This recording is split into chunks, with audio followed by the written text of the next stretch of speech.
It's the Morning Star Drive 117.8. You soaring up with sky, now's the time, don't delay. I'm sitting in my ride and it's time to fly. So let's realign, just listen and fill your mind. Hey guys, how is it going? And welcome to the Morning Star Drive on 117.8. It is Monday, February 24th. And so happy for you joining us. We are ready to start another week together with the Lord. So subscribe to us on YouTube, do not follow us on SoundCloud, and make sure to support us on Patreon. So today we have an exciting podcast for you. We have Provi in the media, the Sunday message word study, and of course commentaries, updates, and news on what is happening around the world in this history today. All right, everyone, how are you doing? And yes, it is another wonderful and awesome week. It is the last week of February. Only, 4-5 days left before this entire month is over. Then we're straight into March, getting close to March 16th. I hope you guys had an amazing and awesome weekend. Hope you guys had an awesome service too. Don't forget, we have Q&A Thursday every single week, so get those questions ready. Send them to me whenever you can. And if you haven't yet, please leave a like and comment to build our community. All right, so I am just super happy for everyone joining us every weekday on the Morning Star Drive. So let's get up and support each other each and every day. This week's Sunday message title is, I think everyone's only got one thing on their mind after that awesome Sunday message, which is evangelism. I have fulfilled my wishes by evangelizing. Powerful, awesome message. And I think everyone already knows everyone knows what they want to do, and everyone knows that they really want to get themselves to start evangelizing even more. So yeah, it's been an awesome weekend for me. I'm very, very tired, and I'm going to say my whole body is just shattered. Like I don't know how to put this, guys. If I was in England right now, they have this word they use. What was that word? They use this word to say that they're so tired. What was that word? Is anyone here? What was the word? Naggart. That's it. I'm so knackered. Whatever. They'd say something like that. And it's a word they use for just exhausted. And I'm going to tell you guys, I am exhausted. It's just been volleyball all weekend. Saturday, we had the big regional volleyball tournament in Korea. And it was just 4 regions, and they all have, they bring their best players, and then they have a tournament. And it was really good. Because there's 3 or 4 regions. Take the best players in each region. Then they have this team play. Everyone plays against each other to see their records, and then they just see which region is the strongest and such. And there was a 4th team, which was I don't know how to say it. They're not pro players, but these are players that have all basically played in college or high school, college, they all have organized team experience. And for those guys out there, you might be thinking to yourself as oh, is that really that good? Because, in America and Canada, everyone plays sports all the time. We play organized sports. It's like a normal, common part. A lot of us are on the volleyball team, a lot of us on the basketball team, whatever it is. But what you guys do need to know is in Korea, no one just plays sports. If you're playing sports on the team, you're basically going to become a pro player. That's how crazy it is. They have sports universities where and high schools where you only focus on the sport, you barely study. That's how much people get into it, right? So when I say that these are like the organized players in Korea, it means that they have been playing and they've been eating and sleeping volleyball for years and years and years, right? So they had one super strong team. And so that team was the one that people can play to kind of get their, to kind of see where they are, okay? And it was cool because we played them twice. We played them it wasn't even a final because we already won the tournament, and then we get to play them in the end to just see how we are. And both times we played them, we lost 2-1, right? But it's very, very interesting because I don't know what part of it is because I'm not in good condition. My conditioning is not good. I'm not what's that word? My fitness isn't very high. So as the game goes on longer and longer, my fitness keeps going down and down and down, right? So the cool part was the last game. right? So we've already won it. And it's kind of like a pseudo final, like just to kind of measure up against them. And in that game, first set, we won, right? We won, and we won it quite easily. And then the person who's in charge of the entire volleyball in Korea is a guy who played like semi-pro and stuff, right? And he stepped in. And, remember, like, this is the guy, and he's got the whole team full of volleyball players. And, basically, you can't lose to this regional team. And I'm the only player that plays organized volleyball, right? And, like, this guy came in, and they just, like, that second game, we got crushed. And then the third set, the final one, we just played together and stuff like that too. And it wasn't close, but it was close. It was like a 4-point game kind of thing, right? And in volleyball, 4 points is pretty big. In volleyball, it is, right? But it was, for me, it was kind of, what's the word? It was fulfilling to beat them the first set, and then the pro player has to step in so that team doesn't get embarrassed, kind of thing. Like, they can't lose to just a regional team of just amateurs and stuff like that. So for me, that was what made me feel good. Like, oh, we're playing so well that this guy has to step in. You know that feeling is like, it's almost like a cheat code kind of thing, but it felt so good that he came in, just knowing that, like, oh no, we can't lose, so we got to go in and make sure that they win kind of thing, right? So yes, our Seoul, I played for Seoul. And because, I'm originally from Whitestone, stuff like that. So we captured the gold as the best region in Korea. But yeah, and then in end of April, there's going to be another big volleyball event. And I'm looking forward to it, but I don't know if I can play in it because that's when my parents are here. So if my parents are here, I don't know if it's, I don't think it's, I don't know what to say. But obviously my parents are more important. And during that tournament, most likely, I'm going to be, taking my parents to Wolmyeong for the first time. So nothing is more important than that to me. So I really, really got to pray for this meeting for my parents to come to Wolmyeong for the first time too, right? But yeah, it's exciting. April's the next event, and that will be the Korea event. And then in November this year is going to be the Volleyball World Cup in Providence, where each country sends a representative team. So this should be really, really fun. But yay, big congrats to the Seoul team. And we did get the gold medal, so I'm very, very thankful and grateful to God. No one got injured, and everyone had a great time, all right? And it was really good because everyone was that good. Because everyone was so good, like the games were like more clean. There's not like the small mistakes that happened. It was really, really good, right? But, man, Sunday, I was just exhausted. So tired. Like, that feeling when you're just depleted. You don't want, I'm like constantly just zoning out. And it was tough. And then one of our listeners, I was telling you guys, I drove him to the airport early in the morning. Like I got up, it's Sunday, right? Picked him up around 6:45 a.m., drove him to the airport, not Incheon. There's another smaller airport here called Cheongju, and it's about an hour and 15 minutes away. And I was able to take him to the airport. I just really had a good talk with him also, just discussing talk. He's an elder in Japan, and he came for some conference too, so it was really, really awesome just to have that conversation too. And we were talking a lot about how MSD is when we say the MSD family, it really kind of is like a family. It really is. Like, we would talk and discuss, and it was so funny because a lot of times he would say something and I'd look at him like, how'd you know? But then in my head, I'm like, wait a second. I basically am so transparent about my life that whenever people talk to me, they know what's like, oh, you like lattes? Oh, you like they know things about me, but I just don't know anything about them, right?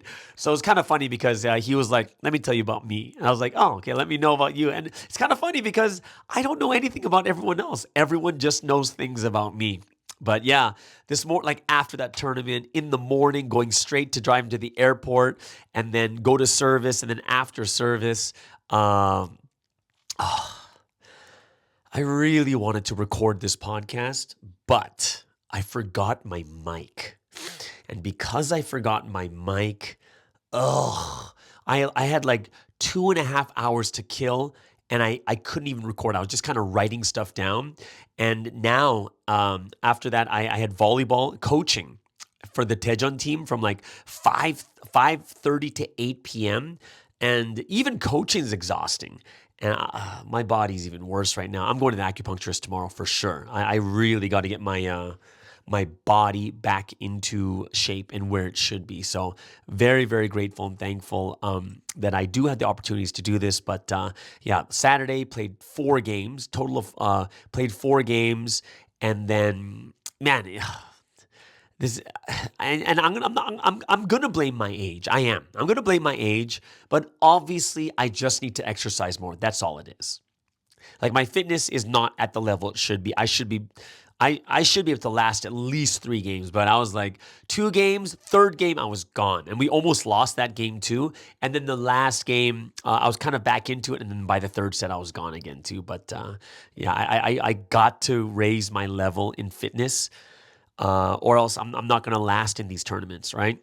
Yeah. So, yeah, the longer it goes, the worse I get, kind of thing. But that's just what it is. So, yeah, I woke up in pain on Sunday morning. And it didn't stop. It just lasted all day. I had to keep stretching, and then I had to coach, and then I had to stretch even more. Just exhausting. And now it's already late at night as I'm recording this on Sunday night. And I'll be honest with you guys, I just want to sleep. Like I want to just lie in bed and sleep and just get out of it. But tomorrow I will go to the acupuncturist for sure. I'm going to do an acupuncturist. I know that I do talk about this a lot, and I know some people are like, I know Chris like called me. He's like, hey, my wife wants to go to the acupuncturist. This, and this. I'm like, yeah, I would say that.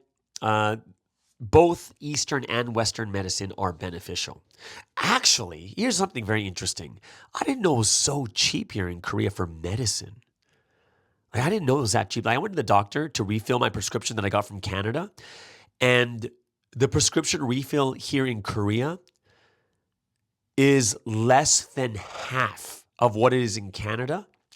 And it's even cheaper than Malaysia. And I was so shocked by this, like, wow, I can't believe it's that cheap, right? So yeah, I was pretty shocked how cheap medicine is in Korea.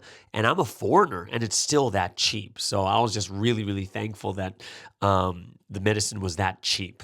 Like what I pay usually, like it's a 6-month supply of it is like 240 Canadian dollars around there. And what I paid was 118, 120 or something like that. It was less than half. It was less than half. So I was just like so thankful that it is cheaper. I thought I was gonna call my friends from Malaysia and say, "Hey, can you bring some of this medicine from there?" And but I don't need to anymore because it's cheaper here. So the only thing that I need to request is some nice coffee. Oh, and I got a good buddy that I drove to the airport. He got me some good coffee, so I'm super thankful about that too. Right? So yes, I will be going to the acupuncturist on Monday for sure. Hey guys, 316 is around the corner. I can't believe how fast it's coming. We technically have 2 weeks left. Now, what does that mean? Because people don't fly to Korea on the 16th. They're flying almost a week early, like 5 days early, which means if they're all coming on the 11th and 12th, that means we have 4 days left in February plus 11 days, which means what? 4 days, 11 days, 15 days left, 2 weeks and 1 day before people just start coming in. So it's super tight and close. And man, we have a lot of work to be done. And I didn't realize how close it was actually coming. But it's just around the corner. And I'm thinking to myself is like, wow, it's going to be wild. Now, here's something that's kind of interesting. So, a lot of times, Sunsi has been talking about dreams and such, and me and my friends, we talk a lot about dreams too. And I told you, like last week, I had a dream that God forgave my sins, right? I'm trying to consider whether I should write a letter about this or not, but, because Sunsi's not in the position to take letters at the moment, but I had another dream. I had a quite interesting dream. I had another dream that someone gave me brand new underwear as a gift. Is that odd? It is kind of odd, right? It's like someone gave me brand new underwear as a gift. So I was telling my friends, like, hey, I got this weird dream that just a friend of mine gave me brand new underwear. And like, oh, and then they checked on ChatGPT about these types of dreams. And they said ChatGPT came up with like 5 different meanings. Okay. So the first one is it's like more about love. Like it's like this person has trust me or the trust and intimacy is reaching the next level, which I don't think that is, obviously, right? A second one is about support and care. Like this person really wants to support me and cares for me. Another one is the third one they said was new relationship dynamics, like a more personal, intimate connection. And then the fourth one was it's about me. It's my self-image and my confidence. It's how I perceive myself and how I perceive myself and the comfort I have with myself with personal aspects and is being recognized by others. And last but not least, they said it could be something that I'm embarrassed or I'm feeling very vulnerable. But that would, and in that, they said it depends on the context of the dream, right? Especially if the dream evokes these types of feelings, like of embarrassment and vulnerability, and which it didn't. It totally didn't. It was just kind of really like, oh, they're like, oh, I got this gift and this, and I wanted to give it to you. I was like, oh, cool. So I think it has to probably have to do either with like this person supporting and caring for me, or it's the self-image and confidence that how I perceive myself and how comfortable I am with my personal aspects being recognized by others and stuff like that too. So it's kind of interesting, right? So I had that dream, and it's kind of weird, and I was trying to think to myself what that means. But then on the next day, someone else had a dream about me, and they said in this dream, Provi members from all over the world went to one place, and I was there cutting people's hair. So, they said that it's most likely the 316 event, and because everyone is coming to Wonderung and stuff, and cutting our hair is a symbol. This is what they realized from it is cutting hair is cutting off unnecessary thoughts and getting a fresh haircut of thoughts. So they said that's like, oh, but you were the one giving haircuts. And I thought to myself oh, they said that it's most likely because I'm the one who, like, we're preparing all the word and stuff and the education for people to get. But also, I thought to myself, it's probably not me. It's probably more symbolic. Just because I'm the director of IMD is probably more symbolic, more than like me actually doing. I'm not doing anything anyways. It's all God, right? The word is from God too.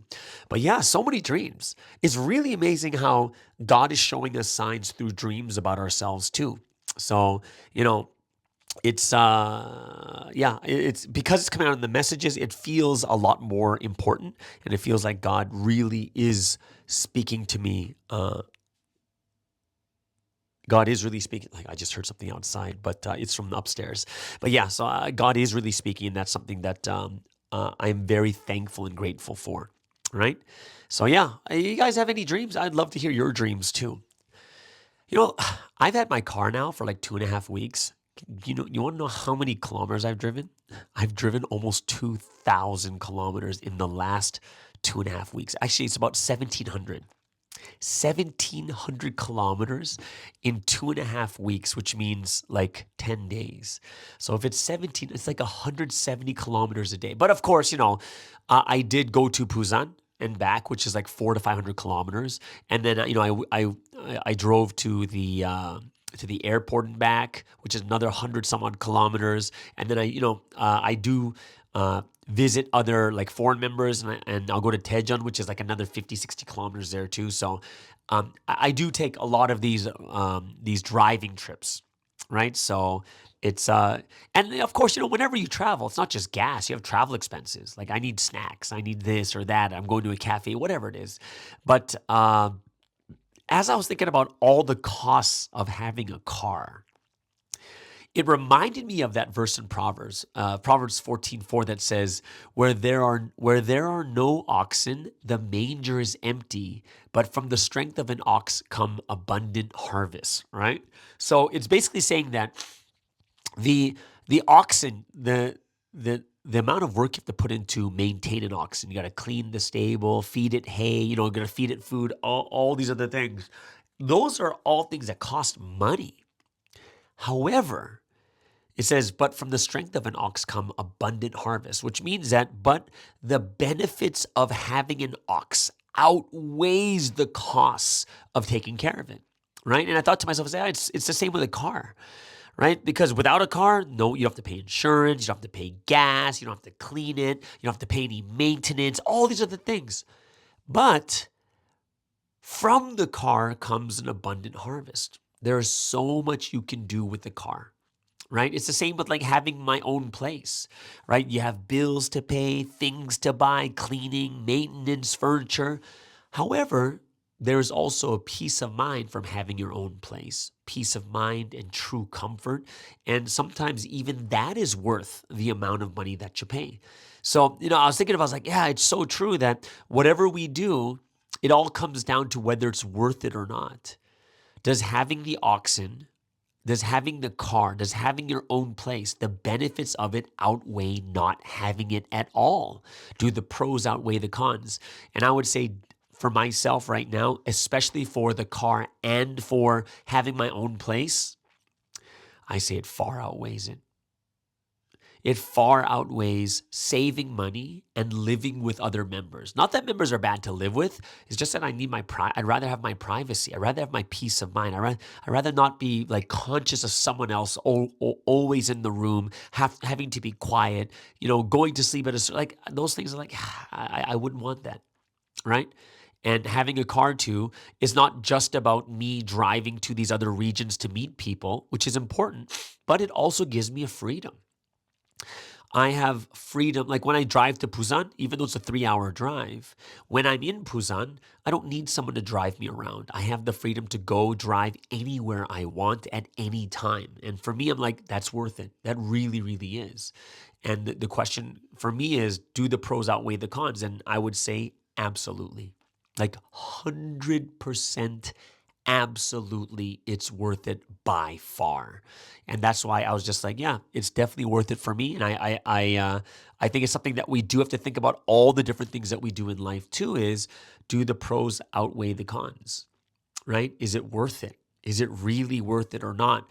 And sometimes it's going to be a dollar value because it does make a difference, like the cost, but sometimes it's also like a peace of mind value to pay for something, to not get something back physically from it, but having the peace of mind, I think that's worth it too, where you're not going to be as stressed. You have a place to actually rest. Do you know what I mean? So that is something that I was thinking about. I was like, yeah, we all have to think about those things in our life too. All right. Either way. So very, very grateful and thankful for amazing weekend. Exhausted, tired, but very, very thankful. All right, guys, we'd love to hear what you guys did on the weekend too. Let me guys know if you have any questions or anything else or comments. Put it in the comments below. All right. So before we get into the Sunday Message Word Study, let's move into the first music break of the day.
as you don't lose this love, that love will last forever.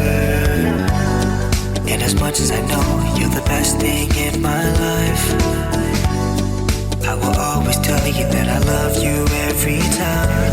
It's 1978. This feeling is so great. The word you preach amazes me. Why do I feel this fate? Oh, it's 1978. This feeling is so great. The word you preach amazes me. Why do I feel this fate? Oh, people believe in their fantasies but not God, and that's the problem. That's why they say that it's too hard. No matter how blazing your love may be, our meetings and conversations are the same, you see.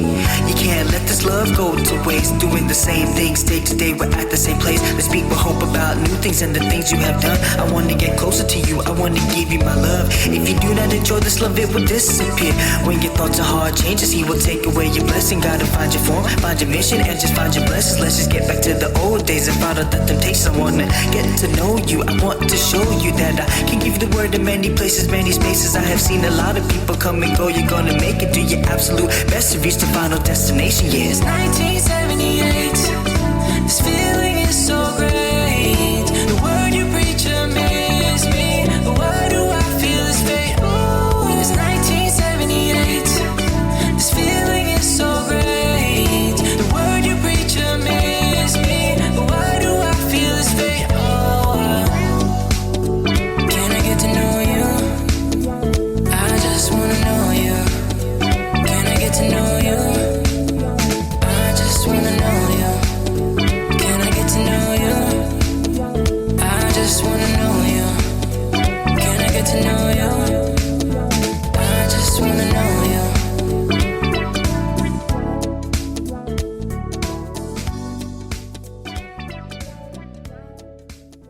All right, so let's get into today's Sunday message word study. I hope you guys really enjoyed the Sunday message, and I think if there's, I don't think anyone was not inspired to go evangelize. You know what I mean? Like, that was the evangelism. Like, this is setting the tone for the next quarter, for the rest of the year. We've got to evangelize. And the title is, I have fulfilled my wishes by evangelizing, right? So I thought it was a powerful message, and I was like, man, this is going to be awesome. So I really, really enjoyed it. And from the get-go, it was great. It says, it talks about how difficult and how long it takes to figure out a person's inner heart and unique individuality, right? Like to know it deeply, to know it in detail. But the one good thing about people is we kind of share a common nature, the message was saying. Unique individuals, there are unique individuals among them, but most people have the same tendencies, psychology, and hearts, which is a great thing for us because it makes it easier for us to figure people out. And this is why the message is, from the beginning, is like when God's word of the time period is preached, most people show the same response. If they realize the new time period, they are thankful, feel overwhelming emotions, and follow the history. This is a common response. Some of them turn to center on themselves, but most people are thirsty for the truth. Preach the word looking at those numerous people. The Holy Spirit is working to save lives. Therefore, from your end, just deliver the word. I thought that was powerful, right? Like, yeah, people are different.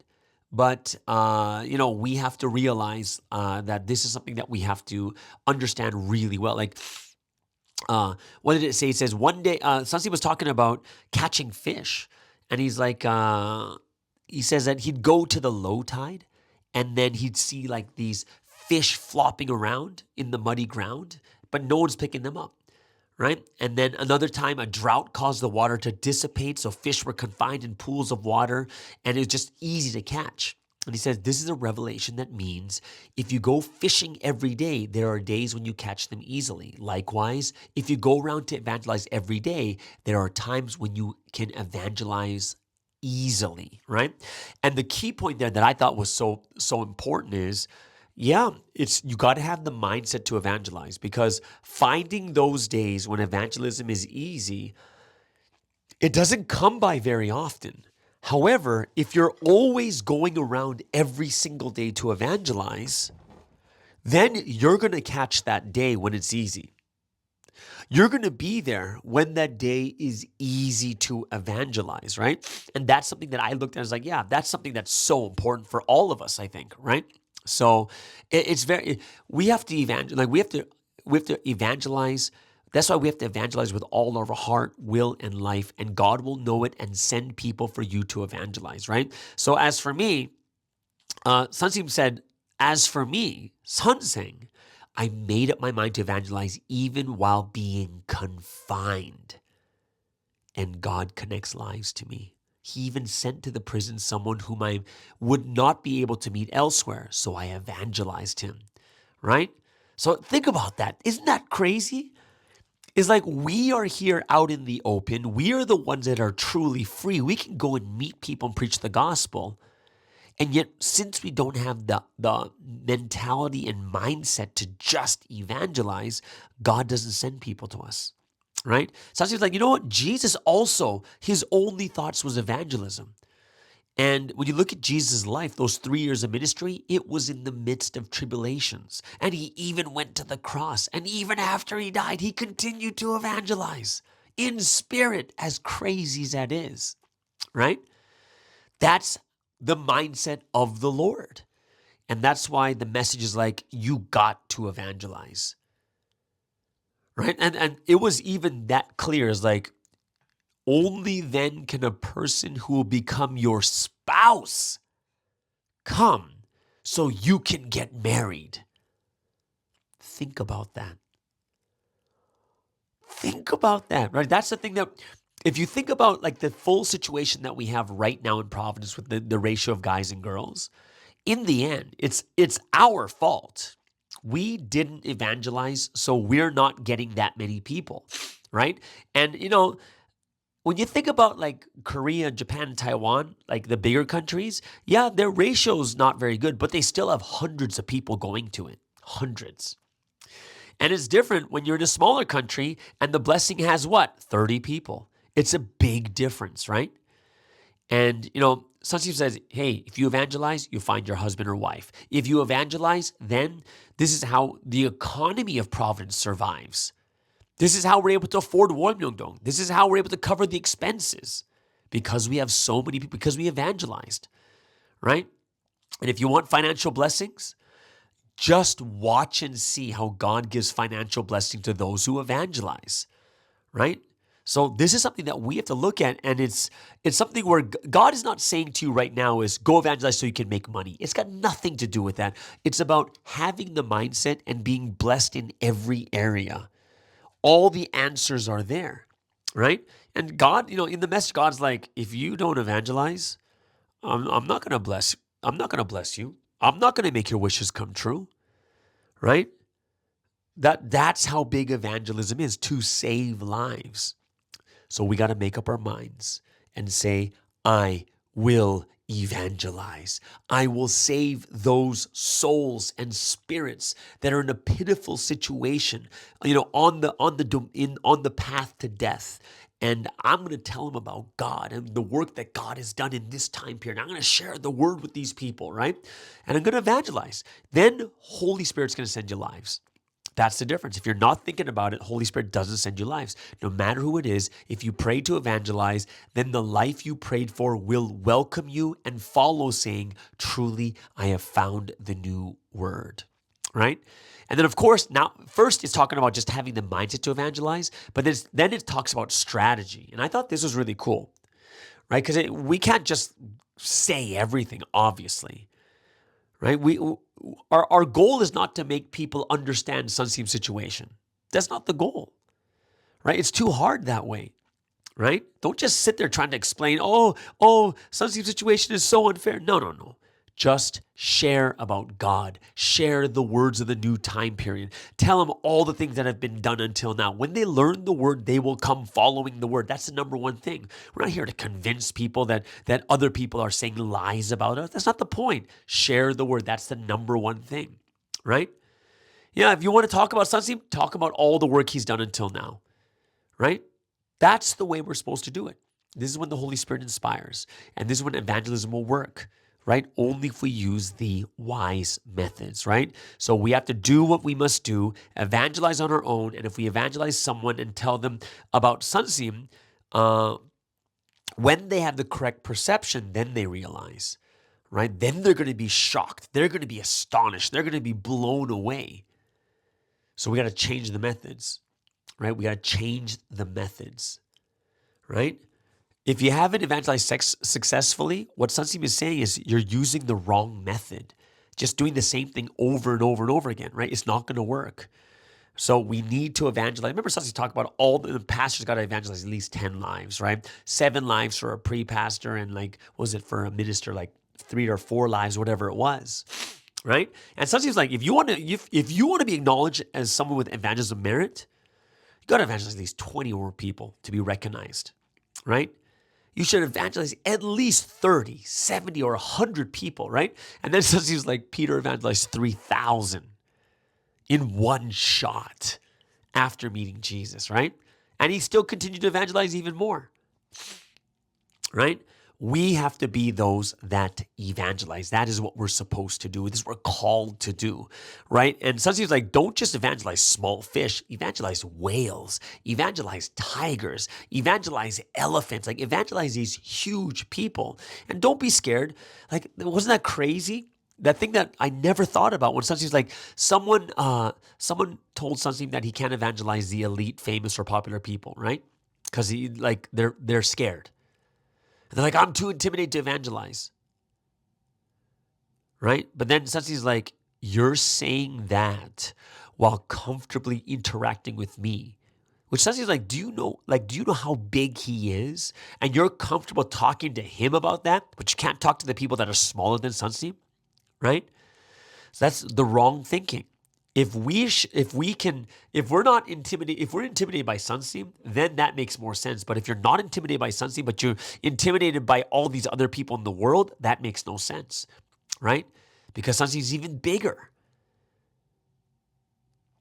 Feeling intimidated is a disease of the heart.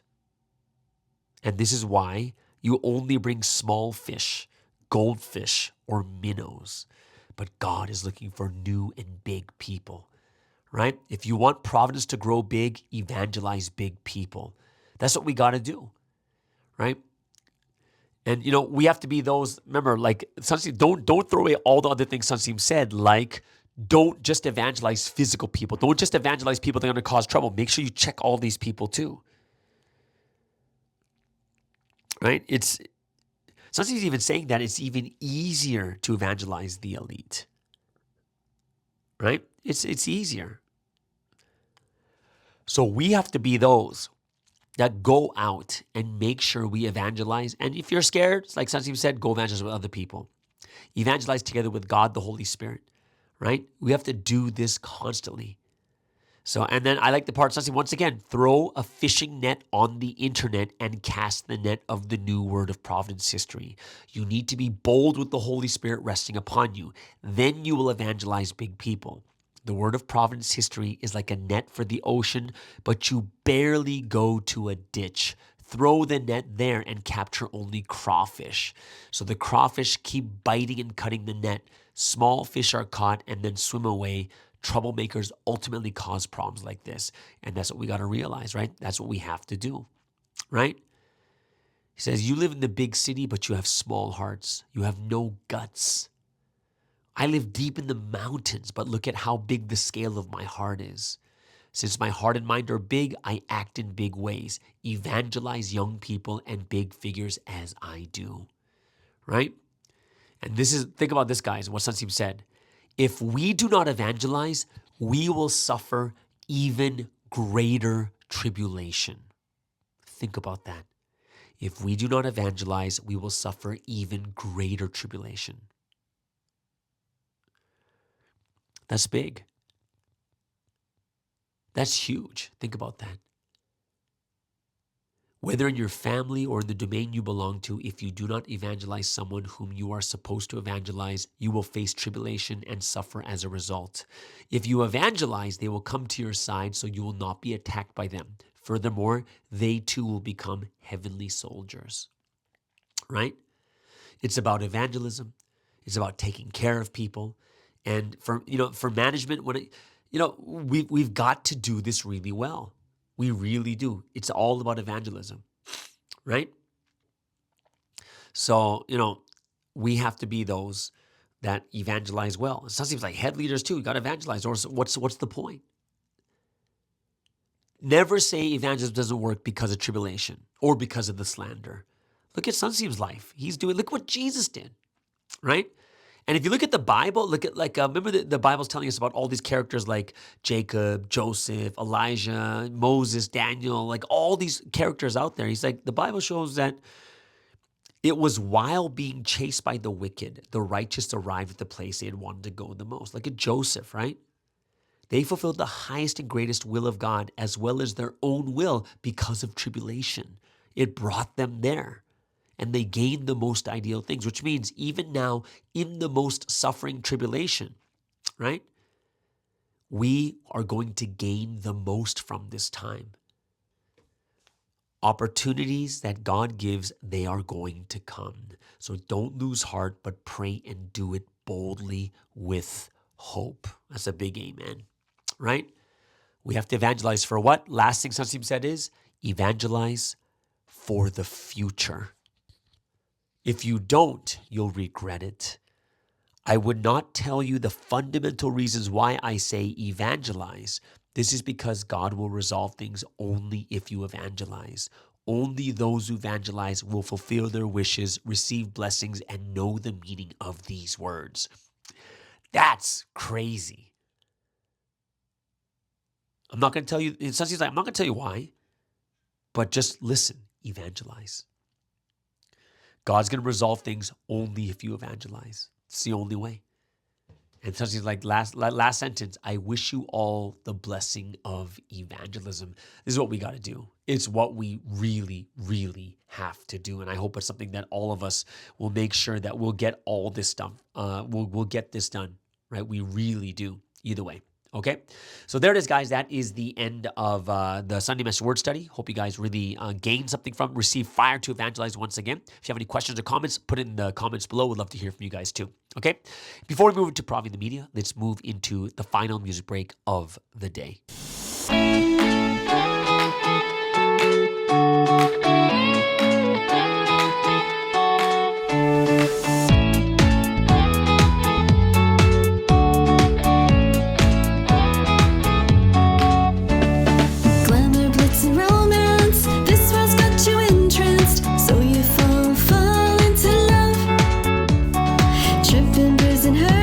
There's nothing that's quite worth it. So you call for help again.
Okay, so let's get into today's final segment of the day, which is Provi in the media. And of course, the biggest news that we have right now is the Netflix season 2 that should be coming out somewhere in the middle of the year, probably July or August. And the title, I believe, is I Am a Survivor. And it's going to probably be interviewing people like second gen and such of people who have left Providence. And the one good thing, like we're not just like doing nothing about this. We are actually, we have a lawyer that's hired to file an injunction to stop the broadcast from coming out. So that is something that we do need to pray for also. So I hope that's something that we will keep in mind in our prayers, that God will be with the lawyers so that this injunction can go through. A lot of people do ask about the lawsuit, the Netflix lawsuit in America, and it's still going to take some time. It's going to still be months. We're still months away. We're still in pre-trial from what I know, and we don't have, we're just waiting to see if the courts are going to actually accept this lawsuit or not. And it's still going to, they're still in, I guess, I don't know what the right word is. They're in discovery or pre-trial or something along that line, just to check to see if it is the right thing or not. So that is something I hope that all of us can keep in our prayers. But I do think, even though we know these things going on right now, we're praying for it. What is the best thing that we can do? And the answer is this week's Sunday message. As Sansim said, if we don't evangelize, greater tribulation comes. But if we evangelize, Sansim says there's a fundamental reason why God is telling us this, because something's going to happen. Something's going to be resolved if we evangelize. I don't know what it is. If it's going to be about catching a big fish that can change and alter like what's going to happen to Sansim or whatever it is, there's something that's going to happen, right? We just got to evangelize. We got to have that new mindset and such too. And I think that is the best thing that we can do at this time. All right. Either way, so there it is, guys. That is the last update we have for Provi in the media. Hopefully, you guys have it helps you guys out with your prayers and such. I hope everyone has an amazing and awesome Monday, and we'll see you guys again tomorrow on the Morning Star Drive on 117.8. It's the Morning Star Drive 117.8. You soaring up with sky, now's the time, don't delay. I'm sitting in my ride and it's time to fly. So let's realign, just listen and feel your mind. I'm burning with desire and the passion. Nobody can stop me when I'm like this. I got my head in the zone, I'm on the Morning Star Drive,